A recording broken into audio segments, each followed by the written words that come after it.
Ubundi nshaka kukubaza akabazo gato.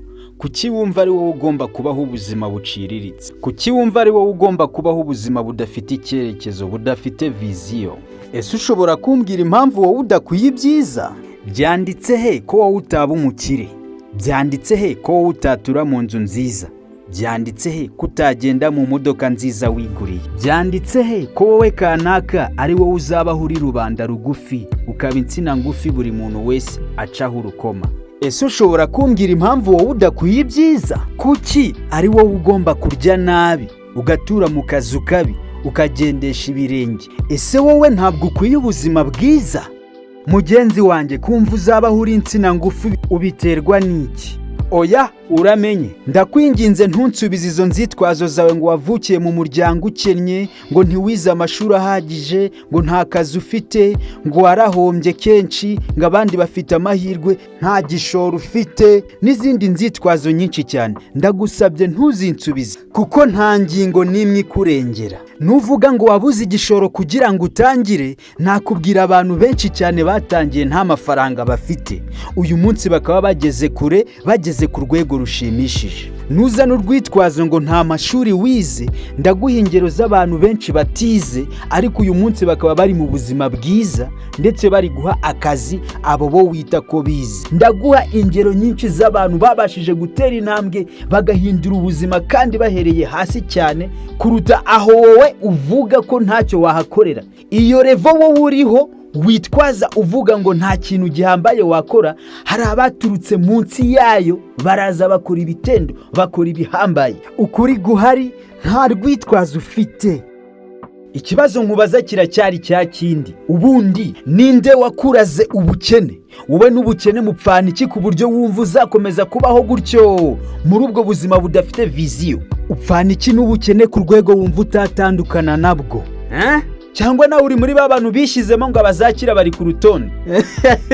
Hari abantu rwose njya numva bavuga ngo abazakira bari ku rutonde. None se niba abazakira bari ku rutonde, urwo rutonde warunyereka kugira ngo turebe koko niba wowe kanaka izina ryawe ritariho?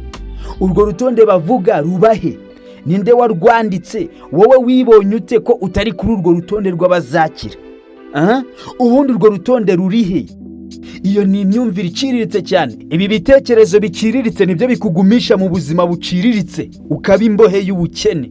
Kuko buriya ibintu byose bihera mu mutwe. Buddha niwe wavuze ngo what you think you become, what you feel you attract, what you imagine you create. Ibyo dukora byose bihera mu mutwe. Proje dukora zose tuba twabanje kuzitekereza mu bwonko, zitangira ari ibitekerezo, ari imagination mbere yuko zijya hanze ngo abandi bantu bazibone. Ibintu byose bihera mu myumvire. Imyumvire yawe, ibitekerezo byawe nibyo bigena ukubaho. Nta kuntu waba umukire kandi ibitekerezo byawe n'imyumvire yawe bikennye. Sinzi niba wumva ko kana. Ntabwo byavamo mu mutwe wawe niba wumva ko abazakira bari ku rutonde kandi wowe utari uriho, ubukire buzaza gute? Nta mahirwe mfite, bari abagize amahirwe, abandi bafite amashuri, bavukiye mu miryango myiza. Iyo ni imyumvire byanjye bikunde ikudindiza. Ugasanga umuntu aravuga ngo ninzajya mbona amafaranga yo kurya nayo kwishyura inzu ya landlord, aho bizajya biba bibaye. Ibyo nibyo pe, ukeneye kurya kandi ukeneye aho kwegeka umusaya, kuko biri mu bintu byibanze ikinyabuzima cyose gikenera. Ariko se after feeding yourself and paying the rent, what next? Nyuma yo kwishyura landlord no kuba wariye, ufite iyihe ntego? Niki uharanira kugeraho nyuma y'ibyo? Ese gahunda yawe ni ugukorera udufaranga duke ukishyura landlord ukabaho urushye kugeza upfuye? Ejo hazaza hawe uhatekerezaho iki? Utazi yava ntamenye yajya. Ubundi wowe uravaho ukagana he? Uraho gusa, uravaho ukagana he? Ufite iyihe viziyo? Uragana he? Wahoze he? Ubu ngubu uri he? Uri kwerekeza he? Niba ushaka guhindura ubuzima bwawe ugatera indi ntambwe, gukorera ku ntego ni ngombwa cyane. Kugira icyerekezo ni ngombwa cyane. Umwanya ufata uzana inzitwazo wagakwiye kuwukoresha wiga uburyo bariya bateye imbere bakoresheje kugira ngo bagereyo, aho kuvuga ngo bagize ibi n'ibi wowe utagize uzana inzitwazo. Iga, bigireho, ufate urugero. Atese babikoze bate? Njyewe nabigenza ute? Ubu nubwo ndi mu buzima bumeze butya, mfite viziyo, mfite gahunda ko byibuze nyuma y'umwaka, nyuma y'amezi runaka se nzaba maze kugera ku kana kanaka. Niba ufite nk'akazi ukavuga uti ngiye kujya nzigama utu dufaranga kugira ngo nzabashe kugera ku kintu iki n'iki nyuma y'igihe runaka, gira intego, gira viziyo. Hari n'igihe buriya umuntu aba afite opportunities, amahirwe ashobora kumukura hasi ariko ntabimenye, ntabyaze umusaruro amahirwe aboneka hafi ye kubera ko nta viziyo afite.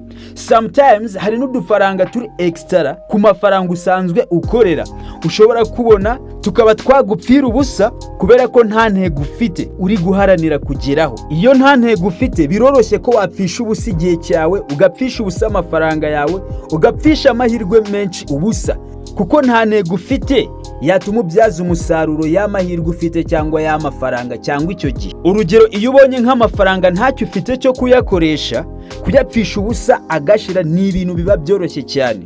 Ariko iyo ufite intego, udufaranga duke ukorera ntabwo twagupfira ubusa, kuko twa dufaranga tukugeraho dufite umupango. Iyo hagize amahirwe aza, uhita ubibona ukavuga ngo aya mahirwe byanjye bikunde mu buryo bumwe cyangwa ubundi ashobora kumfasha kugera ku ntego yanjye niyemeje. Utu dufaranga reka ntukoreshe kugira ngo ngere ku mupango wanjye nihaye. Aka kanya nicyo gihe rero kugira ngo wibaze, ese mu myaka 5 ushaka kuba ugeze he?